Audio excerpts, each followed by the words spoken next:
It's a beautiful thing to have, that free will. It's 1037 NNJ Rush. Good morning. 12 minutes after 7 o'clock. Michael and Anthony from Alive 75 are in studio. How does that microphone sound there, brother? Good morning, good morning. A little bit better.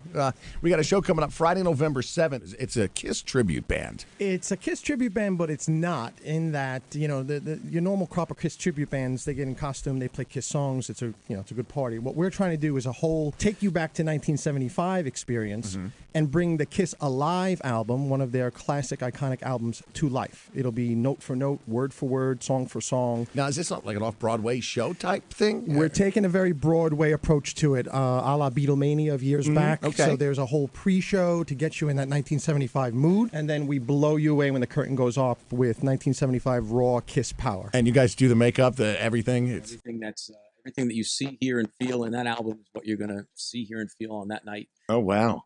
So And which role do you play? I play Paul. What about you?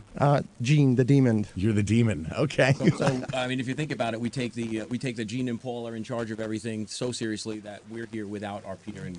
What do you think about the real life Gene Simmons and his antics? I think he's fantastic. The man's a marketing genius, and he knows how to make money, and he's staying relevant after all these years. Right? Yeah, I mean, people either love him or hate him. Exactly. So he's very outspoken. What did you think about them when they got into the Rock and Roll Hall of Fame?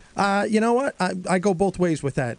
Look at our show. We're loving the old original Kiss and wished things could have stayed that way. Right. Things change over time, but again, I think it was any kind of advertising is good advertising, right? So there was a lot of talk about that Rock and Roll Hall of Fame. No, what is the old saying? There's no such thing as bad press. Exactly. That's what I was looking for. Any press is good press. Yeah. So how did you come up with this? I mean, would you just decide you wanted to be a tribute band? No, well, so we've got a lot of history here. Mike and I, back when we were 13, 14, 15 years old, had probably what was the first Kissamania band before tribute bands were in vogue. You guys are cousins. You were related. Yeah. Okay. Yeah. So almost brothers. Okay. And my wife can take the blame or the credit. We had some tickets to see a Doors show. That was a tribute band show at the Sussex County Community College. It was a fantastic musical performance, but I'm sitting there wondering, where's the rest of it, right? Where's 1968? Where's the feel? And about halfway through the show, I'm completely zoned out, and now I'm thinking about what can we maybe do in here? And Kiss as a tribute show for us wasn't even on the radar at that point. The next day, my mind's going nuts. I called Michael first and said, we should do this. Mike's response was, Yeah, you're out of your mind.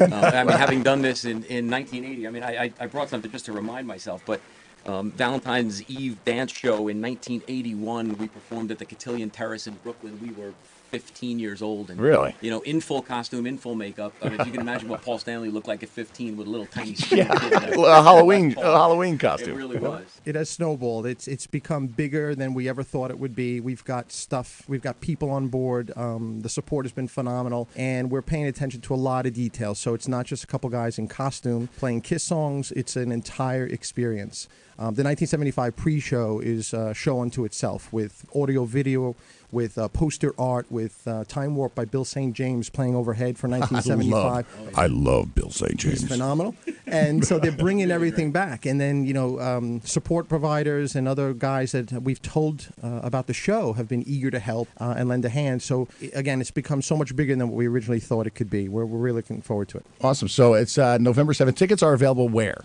How can we get tickets? November 7th and 8th. You can get tickets a number of ways. The easiest way is just go to the website, alive75.com.